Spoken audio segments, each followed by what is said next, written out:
Hello நண்பர்களே, வணக்கம். நான் உங்கள் பிரியா. நம்ம இன்றைக்கி பார்க்க போகிற பதிவு என்ன அப்படின்னு பார்த்தீங்கன்னா, நாளைக்கு நம்மளுக்கு சனிக்கிழமை நம்மளுக்கு சித்திரை மாதத்தின் தேய்பிறை சஷ்டி வரப்போகுது. முருகப்பெருமான் கிட்ட நம்மளோட வேண்டுதல்களை நிறைவேற்றி கேட்பதற்காக நம்ம ஒரு சின்ன பரிகாரம் இன்றைக்கி சொல்ல போகிறோம்.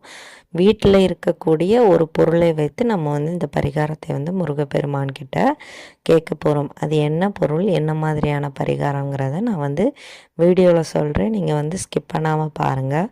அதற்கு முன்னாடி நீங்கள் இந்த பதிவை பார்க்கக்கூடிய முருக பக்தர்களாக இருந்தீங்க அப்படின்னா மறக்காமல் ஓம் சரவணபவா போட்டிங்கிறத கமெண்ட் பாக்ஸில் கமெண்டாக போஸ்ட் பண்ணுங்கள். நீங்கள் நம்மளோட சேனலை இது வரைக்கும் சப்ஸ்கிரைப் பண்ணாமல் பார்த்துட்டு இருந்தீங்க அப்படின்னா மறக்காமல் சப்ஸ்கிரைப் பண்ணி வச்சுக்கோங்க. இது போல் முருகர் சம்பந்தமான பயனுள்ள தகவல்களை தொடர்ந்து பார்த்து தெரிந்து கொள்ள முடியும். இப்போ வாங்க நம்ம பதிவுக்குள்ளே போகலாம்.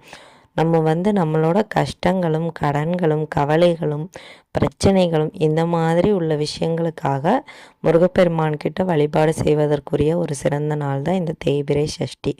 அந்த நிலவு எப்படி தேய்ந்து கொண்டே போகிறதோ அதே போல் நம்மளோட கஷ்டங்களும் தேய்ந்து போவதற்காக தான் இந்த தேய்பிறை சஷ்டி வழிபாடு நம்ம முருகப்பெருமான் கிட்ட பண்ணுவோம்.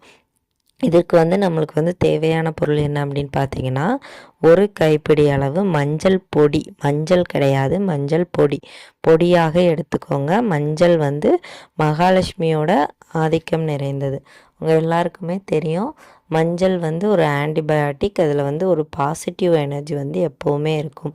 ஒரு மங்களகரமான பொருள்னே நம்ம சொல்லலாம். எல்லா விஷயத்துக்கும் முதல்ல தொடங்குறதே மஞ்சள் தான். இப்போ ஒரு திருமணமாக இருந்தாலும் சரி, மஞ்சள் குங்குமம் பொட்டு, ஒரு சாமிக்கு பூஜை அறையில் நம்ம பூஜை செய்வதாக இருந்தாலும் சரி, மஞ்சள் குங்குமம் போட்டு இப்படி தான் நம்மளுக்கு அந்த மஞ்சள் பல்வேறு இடங்களில் நம்மளுக்கு உதவியாக இருக்குது. சமையல் அறையிலையும் அதே மாதிரி தான், பூஜை அறையிலையும் அதே மாதிரி தான். மஞ்சள் அவ்வளவு சிறப்பு வாய்ந்த ஒரு பொருளாக இருக்குது. எந்த ஒரு சுப நிகழ்ச்சிகள் மங்கள நிகழ்ச்சிகளாக இருந்தாலும் நம்மளுக்கு இந்த மஞ்சள் இல்லாமல் இருக்கவே செய்யாது. ஸோ அந்த மஞ்சள் பொடியை வைத்து தான் நம்ம முருகப்பெருமான் கிட்ட இன்றைக்கி நம்மளோட வேண்டுதல்களை கேட்க போகிறோம். இந்த வேண்டுதல்கள் என்னென்ன விஷயங்களுக்காக நீங்கள் பண்ணலாம் அப்படின்னா, எல்லா விதமான பிரச்சனைகளுக்கும், கடன் பிரச்சனை, பணம் சம்மந்தமான பிரச்சனை, இப்போ யாராவது உங்களுக்கு பணம் தர வேண்டியது இருக்குன்னா அதற்காகவும் நீங்கள் கேட்கலாம். நீங்கள் எனக்கு அவங்க பணத்தை தரணும் முருகா, எனக்கு சீக்கிரமாக திரும்ப தரணும் அப்படின்னு கேட்கலாம். கடன் இருக்குது முருகா, நான் கடனை அடைக்கணும் அப்படிங்கிறதையும் கேட்கலாம். நீங்கள் எந்த விஷயத்தை குழந்தைக்காக கேட்கலாம், திருமணம், கல்வி, உங்கள் குழந்தைகளோட படிப்பு, இந்த மாதிரி எல்லா விஷயங்களுக்கும், உடல் நலம், தொழில், இந்த மாதிரி எல்லா விஷயங்களுக்குமே நம்ம கேட்கலாம். எந்த விஷயத்த நீங்கள் கேட்குறீங்களோ அதை தெளிவாக முருகப்பெருமான் கிட்ட கேட்டுருங்க. கேட்டதுக்கப்புறமா நம்ம இந்த மஞ்சப்பொடியில் இதை எழுதணும். ஸோ நீங்கள் முருக பக்தர்களாக இருந்தீங்க அப்படின்னா நிறைய பேர் வீட்டில் வேலெல்லாம் வச்சுருப்பீங்க, வேல் வழிபாடுக்காக. ஸோ அந்த வேல் வச்சு கூட நீங்கள் இதை எழுதிக்கலாம். வேல் இல்லை அப்படின்னா நம்ம ஊதுபத்தியோட அந்த பின்புறமாக இருக்கக்கூடிய அந்த குச்சியை வச்சு கூட எழுதிக்கலாம். ஏதாவது ஒன்று, வேல் இல்லாதவங்க இதை யூஸ் பண்ணிக்கோங்க. ஸோ இப்போ நம்ம என்ன சொல்ல போகிறோம், என்ன எழுத போகிறோம் அப்படின்னா, நம்ம கேட்க வேண்டிய விஷயங்களை தெளிவாக கேட்டுட்டு, இப்போ நீங்கள் கடன் பிரச்சனை தீரணும், இந்தந்த மாதிரியான கடன்கள் இருக்குது அப்படிங்கிறத தெளிவாக முருகப்பெருமான் கிட்ட சொல்லிவிட்டு, நீங்கள் அந்த மஞ்சள் பொடியை எதில் எடுத்து வைக்கணும் அப்படின்னு பார்த்தீங்கன்னா, ஒரு ஒரு பிளேட், ஒரு தாம்பழ தட்டில் நீங்கள் எடுத்து வைக்கணும்.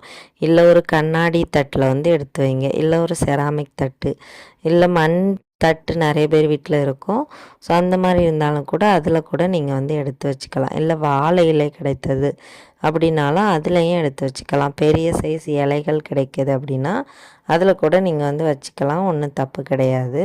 ஸோ வச்சுட்டு அந்த மஞ்சள் பொடியை பரப்பி நம்ம வைக்கணும். அப்போ தான் நம்ம தேவையான விஷயங்களை எழுத முடியும். இப்போ நீங்கள் கடன் பிரச்சனைக்காக முருகப்பெருமான் கிட்ட கேட்குறீங்க அப்படின்னா அதை வளவளன்னு நம்மளால் அந்த மஞ்சள் பொடியில் எழுத முடியாது, ரொம்பவும் கஷ்டம். ஸோ அதனால் நம்ம அதில் எழுத போகிறது என்னென்னா, நம்ம என்ன பிரச்சனைக்காக மூல காரணம் என்னவோ அதை மட்டும்தான் எழுதணும். இப்போ கடன் பிரச்சனை அப்படின்னா கடன் மட்டும்தான் எழுதணும் மஞ்சள் பொடியில். இதே மாதிரி பணம் உங்களுக்கு யாராவது தர வேண்டியது இருக்குது, இல்லை நீங்கள் பணம் கொடுக்க போகிறீங்க, அப்போ இது பணம் சம்மந்தமான பிரச்சனை, அப்போ நம்ம பணம்னு மட்டும் எழுதணும். இதே மாதிரி திருமணத்திற்கு பெண் தேடுறீங்க, இல்லை மாப்பிள்ளை தேடுறீங்க அப்படின்னா திருமணம், இல்லை குழந்தை அப்படின்னு எழுதணும். ஸோ இந்த மாதிரி உங்களுக்கு வந்து தேவையான விஷயங்களை கேட்டுட்டு எழுதும்போது ஒரே ஒரு வார்த்தையில் வந்து முடிகிற மாதிரி சுருக்கமாக முடிகிற மாதிரி எழுதணும். இப்படி வந்து நீங்கள் வந்து செஞ்சதுக்கப்புறமா நீங்கள் வந்து அதில் ஒரு 6 மலர்கள் நீங்கள் வந்து அதுக்கு முன்னாடி தீபம் ஏற்றிடணும். நெய் தீபம் ஏற்றுங்க. 6 தீபம் ஏற்றுறீங்க அப்படின்னா நல்லெண்ணெய் தீபம் ஏற்றுங்க. ஒரு தீபம்னா நெய் தீபம் ஏற்றுங்க. ஏற்றுனதுக்கப்புறமா நீங்கள் வந்து சொல்ல வேண்டிய நாமம் என்ன அப்படின்னு பார்த்தீங்கன்னா, ஓம் சரவண பவா போற்றிங்கிறத நீங்கள் வந்து சொன்னாலே போதும். இல்லை நாளைக்கு சஷ்டிங்கிறதுனால ஓம் சஷ்டிபதையே நமோ நமகங்கிறத சொல்லிவிட்டு 6 முறை சொன்னாலே போதும். கையில் வந்து உதிரி பூக்கள் கிடச்சிது அப்படின்னா எடுத்து வச்சுக்கோங்க. இல்லை நாணயம் இருக்குது அப்படின்னா அதையும் எடுத்து வச்சுக்கோங்க. ஏதாவது ஒன்று வச்சு நம்ம வந்து அதில் வந்து அபிஷேகம் அந்த அர்ச்சனை பண்ணுற மாதிரி போட போகிறோம். ஸோ அதனால் 6 முறை நீங்கள் வந்து மந்திரத்தை சொல்லிவிட்டு 6 முறை அந்த பூக்கள் வச்சுருக்கீங்க அப்படின்னா பூக்கள் போடுங்க. இல்லை வேறு ஏதாவது வச்சுருக்கீங்க அப்படின்னா அதை வந்து போடுங்க. காசோ இல்லை ஏதாவது தானியமோ எடுத்து வச்சுருக்கீங்க அப்படின்னா அதை வந்து போடலாம். ஸோ இப்படி நீங்கள் வந்து பண்ணும்போது கண்டிப்பாக உங்களோட பிரச்சனைகள் வந்து தீரும். அதுக்கப்புறமா 5 நிமிஷம் உங்களோட வேண்டுதல்கள் என்னென்ன இருக்கோ அதை வந்து முழுசாக வந்து கேளுங்க. கேட்டதுக்கப்புறமா நீங்கள் வந்து செய்ய வேண்டிய விஷயம், ஒரு 5 நிமிடம் அமைதியாக அப்படியே முருகப்பெருமானோட அந்த கால் பாதத்தில் இதை வச்சுட்டு, இந்த மஞ்சப்பொடியை வச்சுட்டு அவரோட கால் பாதத்தையே நீங்கள் வந்து பார்த்து உங்களோட தேவைகளை வந்து நீங்கள் வந்து சொல்லிவிட்டு அதுக்கப்புறமா உங்களோட வேண்டுதல்களை நீங்கள் வந்து முடிச்சிடலாம். தீபதூப ஆராதனையெல்லாம் காட்டினதுக்கப்புறமா அந்த மஞ்சள் பொடி அதிலே தான் இருக்கணும். மறுநாள் காலையில் நீங்கள் வந்து இதை வந்து எடுத்து டிஸ்போஸ் பண்ணிடலாம். நீங்கள் வந்து சமையலுக்கு யூஸ் பண்ணலாம். இல்லை வந்து பூஜை அறையிலேயே ஏதாவது தேவைகளுக்கு யூஸ் பண்ணிக்கலாம். ஸோ இந்த பதிவு வந்து கண்டிப்பாக நம்மளுக்கு வந்து உபயோகமாக இருக்கும். இப்படி வந்து ஒவ்வொரு தேய்பிரை சஷ்டிக்கும் நீங்கள் வந்து இந்த மஞ்சள் வழிபாடு வந்து செய்யலாம். இப்படி செய்யும்போது கண்டிப்பாக நம்மளோட வேண்டுதல்களை இந்த மஞ்சள் பரிகாரம் வந்து நிறைவேற்றி தரும். கண்டிப்பாக இந்த பதிவு வந்து ஒவ்வொரு முருக பக்தர்களுக்கும் உபயோகமாக இருக்கும்னு நினைக்கிறேன். உபயோகமாக இருந்தது அப்படின்னா லைக் பண்ணுங்கள். நம்மளோட சேனலையும் சப்ஸ்கிரைப் பண்ணி வச்சுக்கோங்க.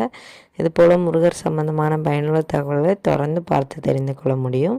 இந்த வீடியோவின் முழு பதிவை பார்த்த அனைத்து நண்பர்களுக்கும் மிக்க நன்றி.